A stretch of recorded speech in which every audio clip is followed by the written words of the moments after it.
Hey, kembali lagi di channel Kotsuken ID teman-teman. Di video kali ini, aku mau bahas itu 3 karakter yang udah rilis di tim Inarizaki ya teman-teman ya. Mulai dari skill, bond, dan line up rekomendasi di akhir video nanti. Biar diamond kalian nggak terbuang sia-sia ya. Kalau kalian mau main tim Inarizaki, kalian tuh wajib punya 3 pondasi karakter ini teman-teman. Buat kalian mainkan di tim Inarizaki ya gitu. Sebelum masuk ke dalam videonya, jangan lupa di like, share, dan subscribe. Bantu aku ke 100 subscriber agar semangat bikin konten dan kedepannya bisa untuk live teman-teman. Pastikan kalian nonton sampai habis dan selamat menikmati ya teman-teman. Oke, untuk pembahasan yang pertama, kita masuk ke pemain, habis itu ke sekolah Inarizaki. Di sekolah Inarizaki ini, itu ada 3 karakter yang udah rilis teman-teman. Itu ada Atsumumiya, Osamumiya, sama Shinsuke Kita ya. Jadi 3 karakter itu tuh menurut aku yang kalian wajib ketika bermain Inarizaki. Oke, langsung aja kita bahas secara simpelnya ya. Untuk Atsumumiya terlebih dahulu. Untuk stat potensinya itu paling tinggi di serve dan di set ya teman-teman. Untuk skill yang pertama, saat Atsumumiya mengincar titik lemah dengan serve, powernya akan meningkat sebesar 30%. Jika tidak ada titik lemah yang diincar, stat receive pemain baris belakangmu akan meningkat sebesar 10% ya. Terus untuk skill yang kedua, Atsumumiya melakukan set dengan 125% dari stat setnya, menghilangkan semua debuff dari Spiker yang melakukan receive terhadap set ini. Untuk skill yang ketiga, itu skill pasif, stat set Atsumumiya akan meningkat sebesar 8%. Setiap kali touch rekan tim tidak kritikal, Mia akan mendapatkan 2 tumpuk precision. Setiap tumpuk akan meningkatkan stat setnya sebesar 2%, maksimum 10 tumpuk. Saat melakukan setting, semua tumpuk precision akan dipakai. Untuk setiap satu tumpuk yang dipakai, attack teknik akan meningkat sebesar 2,5%, dan stat quick attack akan meningkat sebesar 2,5% untuk Spiker. Bertahan selama 10 permainan lewat net. Ini skill ultimate-nya, itu The Dual Wielder. Atsumumiya bergantian melakukan jump float serve dan jump power serve. Jump float melakukan jump float serve dengan 230% dari stat serve-nya. Spiker lawan tidak akan bisa menggunakan special spike selama 2 permainan lewat net. Terus yang kedua itu ada jump power, melakukan jump serve dengan 260% dari stat serve-nya. Untuk setiap 3 moral team, awareness Mia akan meningkat sebesar 1%, bertahan selama 2 permainan lewat net. Jadi inti dari skill si Atsumumiya ini, itu yang pertama, ketika serve mengincar titik lemah lawan, itu meningkatkan power serve-nya ya. Terus ketika serve tidak mengenai titik lemah lawan, buff receive pemain baris belakang untuk tim sendiri ya teman-teman ya. Jadi ini mau dimainkan secara manual atau otomatis di dalam pertandingan pun itu nggak apa-apa ya, tetap bagus gitu. Terus yang kedua, menghilangkan debuff dari Spiker yang melakukan spike terhadap setnya gitu. Jadi di skill kedua ini ya menghilangkan debuff ya kepada Spiker yang melakukan spike gitu. Terus yang ketiga itu ada mendapat 2 tumpuk precision.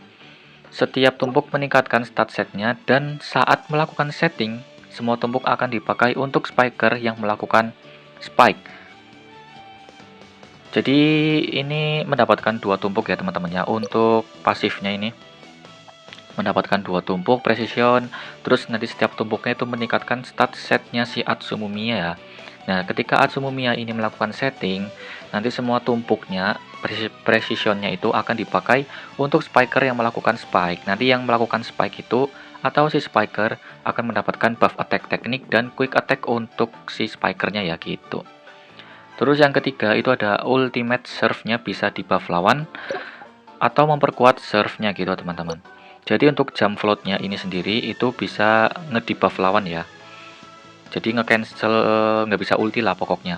Terus yang kedua itu ada jump powernya. Jump powernya ini meningkatkan serve-nya atau memperkuat serve-nya ya. Jadi awareness-nya itu bertambah gitu, meningkat.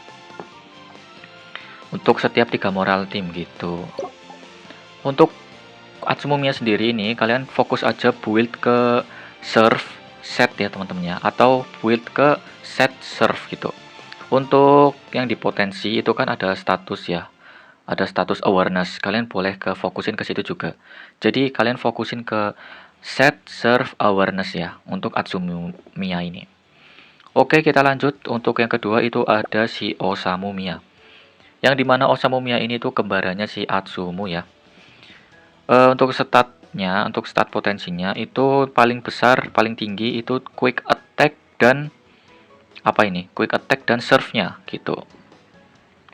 Untuk skill yang pertama itu quick attack Osamu-miya akan meningkat sebesar 10% pada awal pertandingan. Awareness-nya akan berkurang menjadi 0%. Untuk setiap 1% pengurangan awareness, attack tekniknya akan meningkat sebesar 1%. Yang kedua, Osamu-miya melakukan jump serve dengan 120 stat dari stat serve-nya. Jika lawan yang melakukan receive dalam keadaan debuff atau suppression, attack tekniknya akan meningkat sebesar 10% ya, bertahan selama 8 permainan lewat net. Untuk yang ketiga, attack teknik Osamu-miya akan meningkat sebesar 10% saat dia melakukan quick spike atau serve. Satu tumpuk di bawah suppression akan diterapkan kepada pemain baris belakang lawan, sehingga stat receive mereka akan berkurang sebesar 10%, bertahan selama 10 permainan lewat net. Untuk ultimate-nya sendiri, itu namanya Flex Quick Spike. Osamu-miya melakukan Quick Spike dengan 260% dari stat Quick Attack-nya. Spike ini meningkat sebesar 40% dari attack tekniknya, bertahan selama 2 permainan lewat net. Jadi untuk Osamu-miya ini sendiri, inti dari skillnya itu yang pertama, setiap 1% pengurangan awareness itu akan di-convert menjadi attack teknik ya teman-teman ya. Nanti untuk skill satunya. Terus inti skill yang kedua itu ketika spike atau serve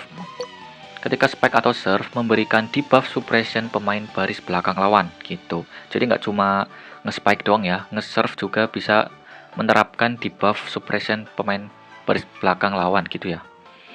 Terus inti yang terakhir itu saat melakukan serve, jika lawan yang melakukan receive dalam kondisi debuff suppression, attack tekniknya akan meningkat lagi gitu ya teman-teman ya.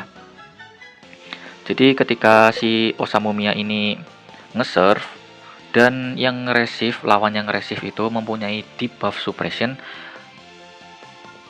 itu akan meningkatkan attack tekniknya gitu. Attack tekniknya si Osamu-miya ya gitu ya.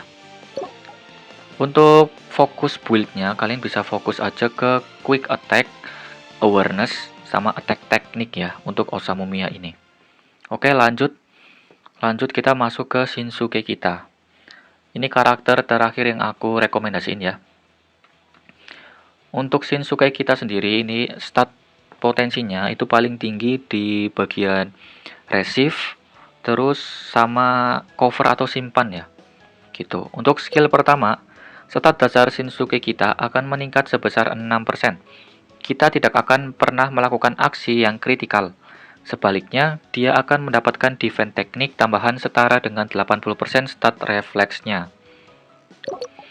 Untuk yang kedua skillnya itu Shinsuke kita melakukan cover dengan 120% dari stat covernya.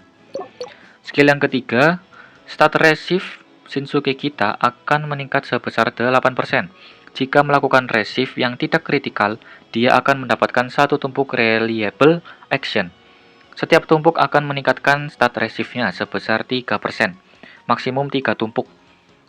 Saat jumlah reliable action mencapai 3 dan 3 tumpuk akan terpakai untuk meningkatkan attack teknik pemain baris depanmu sebesar 10% bertahan selama 8 permainan lewat net ya teman-teman ya. Jadi untuk yang terakhir ya, ultimate-nya itu Shinsuke kita melakukan receive dengan 235 dari stat receive-nya. Nama ultimate-nya itu Solid Reception. Jadi inti dari skill si Shinsuke kita ini, yang pertama, si kita ini tidak bisa kritikal, tapi sebagai gantinya akan mendapatkan defense teknik tambahan ya teman-teman ya. Terus yang kedua, ketika kita ini melakukan resist yang tidak kritikal, itu akan mendapatkan satu tumpuk reliable action. Nah, nanti setiap tumpuk meningkatkan stat resistnya ya teman-teman ya. Dan saat jumlah tumpuknya mencapai 3, akan terpakai untuk buff attack teknik pemain baris depan tim kita gitu. Jadi ketika setiap tumpuknya itu dapat stat resist buat Shinsuke kita, dan ketika udah lebih dari 3, maksimum 3 tumpuk, 3 tumpuk itu akan terpakai untuk meningkatkan attack teknik pemain baris depanmu gitu ya. Itu teman-teman. Jadi kalian fokus aja build Shinsuke kita ini ke arah resist dan defense teknik, atau tambah refleks ya boleh lah. Karena di skill satunya ini berdasarkan stat refleksnya ya. Gitu. Jadi fokus aja ke resist, defense teknik, dan refleks ya. Oke. Untuk pembahasan selanjutnya, kalian tanya nih, terus yang worth it diambil siapa sih bang gitu? Meskipun kalian nggak main Inarizaki atau kalian main Inarizaki gitu, yang worth it diambil siapa sih bang? Kalau menurutku, kalau kalian main Inarizaki, ini tiga karakter yang wajib untuk kalian ambil ya. Atsumu Miya, Osamu Miya, Shinsuke kita, itu kalian wajib ambil kalau kalian main Inarizaki. Tapi kalau kalian nggak main Inarizaki, untuk Atsumu Miya, karena udah lewat juga ya bannernya ya, kalian bisa akalin lah pakai setter spesialis quick attack lainnya. Atau kalian nanti bisa gacha Kageyama OR ya, tapi masih lama teman-teman. Gitu. Terus untuk si Osamu Miya, karena lagi bannernya Osamu Miya sekarang ya, itu kalau kalian nggak punya Ushijima, kalian bisa gacha. Tapi, ada tapinya ya teman-teman ya. Tapi setter kalian itu harus spesialis quick attack teman-teman. Untuk Untuk memperkuat Osamu Miya gitu. Jadi jangan pakai yang selain spesialis attack ya gitu ya. Kalau misalnya kalian nggak punya Ushijima, kalian boleh ambil Osamu Miya sebagai gantinya ya. Buat ngangkat nanti kalian pas lawan PvE sama PvP gitu. Terus yang terakhir ini ada Shinsuke kita ya. Kalau Shinsuke kita ini ya, kalau kalian nggak main Inarizaki itu kalian nggak usah gacha teman-teman. Nggak wajib ya ini ya. Ini nggak wajib, nggak usah gacha. Kalian buat gacha yang lain aja gitu. Atau kalian tabung aja itu tiket ungunya gitu. Itu ya. Udah aku jelasin untuk yang worth it diambil ketika kalian main Inarizaki atau kalian nggak main Inarizaki. Itu jawabannya. Kalau ada yang belum paham bisa diulangin lagi ya teman-teman ya. Terus selanjutnya itu kalau kalian tanya nih, bang main Inarizaki wajib ambil Shinsuke kita nggak sih bang? Gitu. Kalau menurut aku tiga karakter ini itu wajib teman-teman. Tiga karakter ini wajib, apalagi Shinsuke kita ya, karakter SSR-nya. Kenapa? Karena tiga karakter ini itu punya bond yang saling terhubung ya teman-teman ya. Nih aku kasih lihat untuk bondnya. Inarizaki. Nah, untuk bondnya ini ada bond yang bersama trio ini ya teman-teman ya. Ada Osamu Miya, Atsumu Miya, Shinsuke kita, yang dimana bondnya ini itu saling terhubung dan saling memperkuat satu sama lain teman-teman. Jadi kita lihat ke bawahnya aja ya, yang paling bawah. Nih, ketika kalian menerjunkan si trio ini ke dalam lapangan, teknik serangan Osamu akan meningkat sebesar 5%, dan stat dasar Shinsuke kita akan meningkat sebesar 5%. Pada awal pertandingan, Atsumu Miya akan mendapatkan 3 tumpuk precision, dan setiap tumpuk akan meningkatkan stat setnya sebesar 2%, maksimum 10 tumpuk. Jadi, kalian itu nggak usah ribet-ribet atau lama-lama untuk ngumpulin stacknya si Atsumu ini, karena kalian kalau udah nerjunin 3 permain ini, kalian udah punya 3 tumpuk precision gitu. Kan sangat membantu sekali ya. Terus, pada awal pertandingan, kita akan mendapatkan satu tumpuk reliable action, dan setiap tumpuk akan meningkatkan stat resistnya sebesar 2%, maksimum 3 tumpuk. Nah, ini juga langsung nambah tumpukan ya, jadi nggak usah nunggu si kita ini nggak kritikal gitu. Jadi diterjunin aja, ditaruh aja di lapangan, itu udah bisa nambah satu tumpuk gitu. Terus lanjut lagi, spike pertama Atsumo di setiap pertandingan akan mendapatkan tambahan 24% quick attack ya. Tuh kan, ada dapat power bonus ya. Dapat bonus power si Osamu Miya ini ketika spike gitu. Jadi ini menurut aku karakter yang kalian wajib punya ketika bermain Inarizaki. Terus kalau kalian bingung SSR-nya mau ngambil siapa, ngutamain siapa, menurut aku kalian wajib gacha si Shinsuke kita ya. Kalau kalian main Inarizaki, itu prioritas utama SSR gitu. Terus untuk sisanya, SSR sisanya kayak si siapa ini? Suna dan teman-teman lainnya yang belum keluar, itu kalian bebas ya, sesuai dengan kebutuhan kalian lah gitu. Kalau kalian kurang libero ya kalian gacha liberonya Inarizaki. Kalau kalian kurang middle blocker ya kalian gacha si Suna ini gitu. Gitu ya teman-teman ya. Jadi tergantung line up kalian lah butuhnya apa gitu. Itu ya teman-teman ya. Terus untuk rekomendasi tim Inarizaki sebelum SP rilis. Oke. Nanti aku bakal tampilin di layar ya untuk rekomendasi tim Inarisakinya teman-teman. Tapi di sini aku tekankan lagi ya, kalau kalian main Inarizaki, kalian itu wajib punya 2 Miya plus Shinsuke kita. Udah 3 itu dulu aja. Sisanya kalian bebas lah, sesuai kebutuhan atau kalian pun nggak mau ngambil nggak apa-apa gitu. Jadi yang wajib itu 2 Miya plus kita itu ya teman-teman ya. Itu. Nanti aku bakal tampilin untuk rekomendasi timnya ya teman-teman ya. Oke.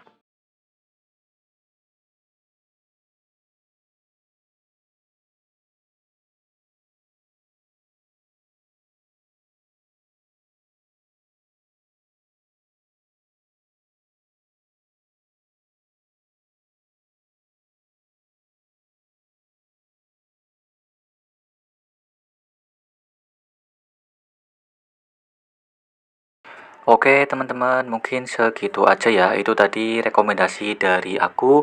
Jika kalian ada tim rekomendasi sendiri, boleh banget tulis di kolom komentar ya teman-teman ya. Jadi itulah pondasi dari trio Inarizaki yang aku bahas. Menurut kalian siapa yang paling bagus dan paling keren? Atau kalian punya kombinasi tim lain yang lebih bagus teman-teman? Tulis pendapat kalian di kolom komentar ya teman-teman. Jangan lupa like jika kalian suka video ini, subscribe dan nyalakan loncengnya biar nggak ketinggalan konten terbaru dari aku. Terima kasih sudah menonton, see you next video, bye.